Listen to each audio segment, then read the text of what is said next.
Well, thank you, Claudia. When we were first introduced the idea of this speaker series, I was really happy that Claudia said the title would be Using and Producing Images as Data. And the reason for that... Yeah, okay.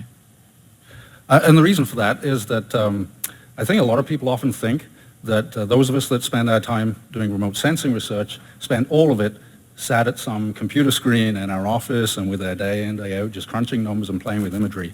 But the truth is, we also, or some of us spend a lot of time active out in the field and working with the sensors that collect the data. And my lab is no exception. We spend a lot of time producing the data right from scratch with the sensors, and so we have a lot of experience with the full workflow. And in fact, at the end of my PhD a few years ago, I was broke, had to get a job, worked for the manufacturer of lidar systems. And so that gave me a hands-on exposure to the engineering intricacies of the technology, and that kind of changed my view of science and what I was going to do for the next 20 or so years, and so here we are today. The image that you can see on the front is a little bit esoteric. I'm not really going to explain exactly what the image is, but it is a lidar three-dimensional point cloud, and it has some strange attributes. But many of you probably don't recognize that this is actually the ecological wetland area in West Castle, so just this side of the Castle Mountain Resort ski hill. And it's a little bit small, but we've got a point cloud representing forest coverage, a river, and you've got the mountains up there. And so this is one version of what the data might look like in a fairly raw form. We tend to work with it as end users in a different form. I'll start off the presentation just by quickly illustrating some of the why. Why do we do this kind of research? And it relates to remote sensing in general and my own interest in four-dimensionalities of ecosystems. Then a very brief introduction to lidar 3D imaging. I won't go through the entire workflow, but just a little bit of an introduction. And then a number of examples that relate to projects within the lab. So many of you are probably familiar with these kinds of remote sensing data products or Earth observation data products. And so on the left we have a MODIS optical imaging data product which illustrates the seasonality of solar forcings. You know, when we think of ecosystems and ecosystem forcings and ecosystem responses, one of those that we can somewhat rely on is the solar forcing, right? So, you know, vegetation is going to grow during the summer, snowpack's going to cover the land in the winter. So some of these things are quite deterministic. But then we also have very stochastic landscape processes, such as insect breakouts, disturbances, fires, anthropogenic disturbances. And so the image on the right illustrates some of those fire disturbances that we can track on the landscape. And so these are wonderful tools that remote sensing or Earth observation, satellite Earth observation provides us. But there is also always a bit of a trade-off. Traditionally, there's always been a bit of a trade-off between temporal resolution and spatial resolution. And I don't want to get into a hardcore remote sensing lecture here, but that does pose some constraints on the kind of analysis that we can do. If we want to measure or monitor or ascertain the processes underlying some observation, we often find that traditional remote sensing technologies just don't quite get us there. And so we need to do a lot of on-the-land calibration or field validation work. And so sometimes a bit of a disconnect between processes that happen in the ecosystems and what we actually observe. And moreover, many of the sensors that are available to us, such as you can see here, are inherently two-dimensional. They give us a very good representation of what's happening in terms of area changes on the land surface. They don't necessarily give us any direct information on vertical changes or changes in the Z dimension. And of course, that's critical if we're interested in vegetation, so biomass increase. You know, plants tend to grow upwards as well as outwards. Soil erosion or deposition. These are processes that sometimes we might not see or perceive a change spatially, but we will notice a change vertically. And also water bodies. As we all know, rivers rise, lakes rise and fall, and that is an index of the volumetric content or the flow of water within those systems. So these are the kind of things that we really want to be able to track if we want to understand ecosystems in 4D, or to understand the response of ecosystems to certain drivers. So optimal ecosystem monitoring is inherently four-dimensional, so that it combines area plus height and time. Now, so LiDAR presents us with a bit of an answer. I don't need to explain it now. Everybody knows what it is because Claudia's just explained. Wikipedia does a good job of providing the basics. But essentially, what you see here is a cartoon that represents a LiDAR data collection. In my presentation, I'm going to focus on airborne technology because that's what we work with the most, and it gives us a convenient landscape scale representation of processes and terrain, vegetation attributes. But what you can see here is an aircraft flying across the landscape and essentially scanning from left to right beneath the belly of the aircraft laser pulses. And we can make up to and exceeding 1 million measurements per second, 1 million range measurements. And so those can be converted into three-dimensional measurements of the land surface and what's overlying the land surface, as well as intensity, some kind of spectral response of that surface as well. And so you can see that represented in this image. The dark areas represent a very weak response, so not very reflective. The bright areas represent a strong response, or very highly reflective. And then, of course, you can see the three-dimensionality of the landscape that we get from the range. So that's a good representation of basically what LiDAR can give us. Now, what we get at the end of a very complex and sophisticated workflow is a point cloud, a three-dimensional point cloud. And so you can see two representations of these point clouds here. Hopefully you will recognize this as the Old Man River. We're right there. In fact, I couldn't pinpoint it, but right now we're about there. And so that's a point cloud, a three-dimensional point cloud. Also, at the very high resolution end of the spectrum, we can obtain data that looks like this. So now we start to see tree branches and individual stems. So there's a workflow that we go through to get to that point. The truth is, though, many academics start with the data at this point. In my lab, we start way, way before this, and this, in many ways, is an end product of our work and analysis. But for most people, this is where things would start. And so from here, you would generate three-dimensional surface models, for example. You might want to use those models to, well, maybe do some flood inundation prediction, or you might want to do some forest inventory, segmenting the data sets. So we generate surfaces and we run segmentation algorithms on the point cloud. Okay, that's the end of my LiDAR 101 data processing. I'm not going to go into the details of how we do that, but that's the type of analysis that we do. Once we have those data products, there's a lot more we can do, and so I'll present some of those examples in a minute. The one thing I wanted to stress again is that we're very active on the data collection side of things.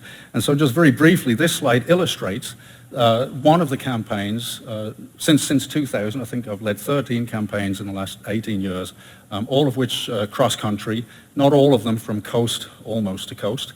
But this was probably one of the biggest, about 69 days, several 100,000 line kilometers, maybe even 1 million line kilometers of data collection. And anyway, big undertaking. But the really neat thing about this kind of activity is that we can take students along. And that's one thing I wanted to stress, is this is not just research, it's also very educational activity. And this is something that we've also been trying to do whilst at the University of Lethbridge. So we've done 2 so far, we've got another one coming up this year. And so just a snapshot of the kind of activities that we get up to.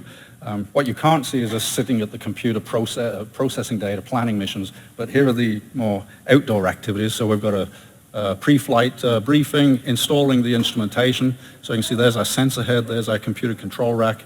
Here we are calibrating part of the equipment, and then here we are operating the equipment. And so I find that it's very good to have this kind of mobile classroom when you're on the road for a month or 2 months and you're at hotels and camping and living in the airplane. It's an extremely good educational activity. Now, in terms of what you can do with the data, in 2000 I was finishing off my PhD degree in glaciology or glacial hydrology, and this is when I first had the opportunity to fly my own surveys. And so what you can see here is a decade's worth of data that has resulted since then, since the very first glaciological data set that I collected.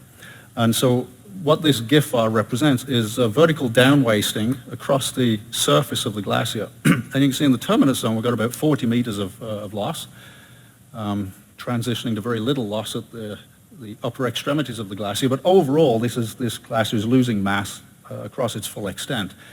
Now, what I think is interesting, if you look at these periglacial environments off of the surface of the ice, we can also see these environments are very dynamic themselves. So let's zoom in on that part of the environment. And now we're just going to look at a hillshade through time. So this is a 4-dimensional data set. We've got, I think, 6 data sets represented in this decade, and then we've just kind of interpolated in between to create the hillshade. And so what you can see is the terminus recedes by about 300 meters, and we can see the moraine crest moves laterally into the margin of the glacier by about 50 meters. Okay, so that's not analysis, this is just a graphical illustration of what's happening. But of course what we can do is now we can merge these, or we can use the LiDAR data to help control archived historical aerial photographs and generate more accurate DEMs, resolve all of these data sets and look at the volumetric changes. So now we have from 1949 up to 2010, you can see the extents. Now you can see profiles, cross-section and long section, and you can start to see the dimensions of change. Okay, that's kind of interesting, maybe it's a little bit academic. However, it becomes important when you realize that these glaciers, the loss is going in one direction, and that's out. And so that represents a loss from long-term storage, and we've calculated using these methods that on an annual basis, that's between 10 and 20 million meters cubed of water equivalent just from that one glacier alone. So it has water resource implications. Now, here further to the south, in the Old Man River Basin, we're less concerned about glaciers, more concerned about snowpack. And so this is something that my lab's spending quite a lot of time on at the moment. Now, if we think about traditional measurement techniques, we have field measurements. These are actually members of my Hydro 2 4400 class. But these are the kind of traditional field measurements that we make to collect snow information. This is what the government of Alberta does every month. We also have weather stations, and using this technology, we can collect in situ measurements of snow depth through time. So we can generate these profiles of snow depth through time. There's a bit of a limitation with these data sets, but you know, that's useful information. This is analogous to what the province has. So let's imagine that we have a point here where we have time series data. This is a clearing in the West Castle environment near the ski hill. Let's imagine we also go out and take manual measurements every now and again, so we get transects. They'll look something like this. Okay, so that's great information, but let's look at the larger landscape. So here we are collecting, you know, a time series of data, maybe a few transects of data at this one location in the watershed, but the question instantly arises, how representative of the wider watershed are those handful of measurements? Well, I can tell you. There's our LiDAR snow depth map. And the range here is 0 to 3 meters, but actually we get drifts that exceed 10 meters in places. So clearly, if we're making a handful of measurements down here, we're absolutely not capturing this spatial variability. So therein lies some of the value of this type of data collection. Now, in terms of understanding the processes associated with the spatial distribution of snowpack, we've now collected 4. In fact, today we were supposed to be collecting our 5th, but it'll be in the next few days. We've got a number of snowpack depth maps. So here's one in midwinter, here's one in late winter, and here's a difference image. Now, the interesting thing about the difference image is we see a clear pivot point at this fairly constant elevation within the watershed. Now, if we plot the depth with elevation, what we notice is that the snow depth peaks, on average, around about tree line. So it decreases as you go to the top of the mountains in the alpine, decreases as you go into the valley, but it peaks around tree line. So this illustrates how important tree line is for snowpack processes and therefore from a water resource point of view. I won't go further into that. I'll leave it at that for now, but this is a big part of our research in the lab. But now that we have this realization that tree line is critical from a water resource point of view, one of my other grad students has been looking at tracking tree line change within the castle. And so I'm not going to spend time in Castle either because we haven't done a lot of LiDAR change detection. We've only been working there for a few years now. But if I move north a little bit to one of my NSERC sites, these sites represent a latitudinal gradient of areas where we're doing time series LiDAR. Now we're in the boreal plains of the, or just north of Slave Lake in Alberta. And you can see this is a mixed forested wetland environment. Now the similarity to Castle is tenuous at best, but the similarity is we have a lot of tree line ecotones or transitional boundaries between forest and non-forest. And in this case, it's from upland forests to lowland wetland environments. And so you can see the wetlands or the open water areas in blue, and you can see the forested areas in green. Dark green just means taller. Don't have a height scale here, but dark green just means taller, up to about 20 meters in height. Now that's 2002, that was an area we sampled then.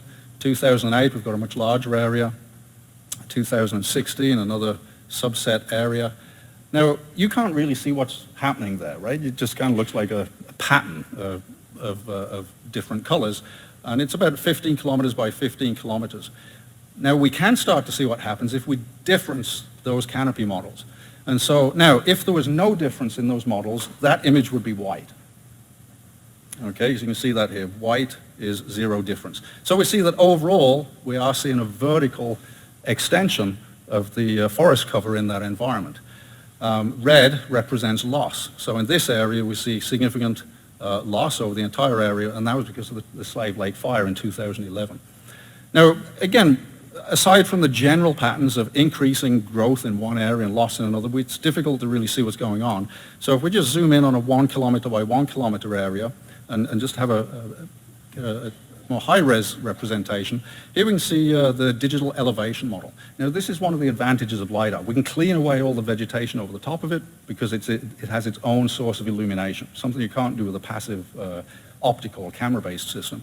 So we can strip away the vegetation, we get the terrain, and instantly we can see we've got these low-lying areas here, which in 2002 were wetlands. Now, if we put the canopy height model on top, so this is all the vegetation, we can still see that these areas are wetlands. But then as we track through time, as we track through time to 2016 through those 4 images, we'll see that these areas have actually filled in. So what we're looking at now is, again, that 4D difference model. Now, if there was no change, it would be white. As you can see on this oil pad, it's white, so it's a control surface. But everywhere else, we're seeing significant growth in the ecosystem. So these wetlands are filled in, which is symptomatic of a drying out landscape. And we're also seeing some area of loss here. Now, interestingly, that is about 300 meters away from the boundary of the fire in 2011. So what we're actually seeing there is forest mortality associated with changed drainage conditions in that environment. So the fire fundamentally changed the hydrological drainage in the landscape. So there's a few interesting elements of ecosystem dynamics that we can see there. One of the elements we haven't discussed yet is that if we have an accumulation of biomass in the landscape, then we also have an accumulation of carbon in the landscape. And so this is interesting from a policy point of view. The government has to report on the carbon content of the forests under the UN mandate. So developing methodologies to convert this type of information into carbon are certainly of interest. Now, this sequence of imagery looks very similar, but in actual fact, what we have, instead of it being height, this is tons of carbon in the standing live biomass. Now, you'll also notice that these pixels are slightly lower resolution. They're 20 by 20 meter aggregations of our point cloud data, where we've got maybe 10 points per square meter. But what we're able to do is when we have height information, we have crown dimensions, and we have stem counts, we can actually convert that into biomass using what we call allometric equations. I won't get into that, but basically it's a regression model. And so then converting these into carbon, we can then ascertain how much carbon there is per land unit. And in this case, we're looking at forest stands they're all homogeneous forest stands, but they have different ages associated with them. So we have a jack pine site of, a young, intermediate but older, and an older site. And so this allows us to develop a stand age to carbon biomass relationship. And so now we can use this, in a sense, to estimate at a broader scale how much carbon there should be standing on the landscape in this region. Okay, so to conclude, it's generally accepted that LiDAR is the go-to technology now for high-resolution digital elevation models and high-resolution canopy models. But it should be clear that using this type of data, we can also observe three-dimensional ecosystem components and their interactions. So that's one advantage of the technology. Now, if we have repeat imaging, that allows us to do four-dimensional change, 3D plus time. Now, one of the really cool things about this technology is it can be implemented at a wide variety of scales. So as you've seen, we can collect stem level information within a forest plot, we can do landscape scale information, and we can even scale up to the continental scale. And all of that is LiDAR data. Okay, but where I'd like to end this is that I think what we really need to go for is the fifth dimension. Because if we need to understand climate change impacts, it isn't enough to just understand the state of an ecosystem then and now. What we need to understand is, given a certain hydrometeorological forcing or change in hydrometeorological forcing, how is that trajectory of change or the trajectory of response in that ecosystem changing? Right? So it's a differential of change, which is 5 dimensions. And so that's where we're trying to go now. Problem is, we have generally less than 20 years of LiDAR data, and in many cases we have no LiDAR data. So we're really on the threshold of being able to enter the fifth dimension when it comes to three-dimensional through-time analysis. But that's where we're going. That's where my lab's hoping to go. And of course, none of this would be possible without the members of the lab, and whether the members of my lab know it or not, they're all seeking the fifth dimension. Thank you.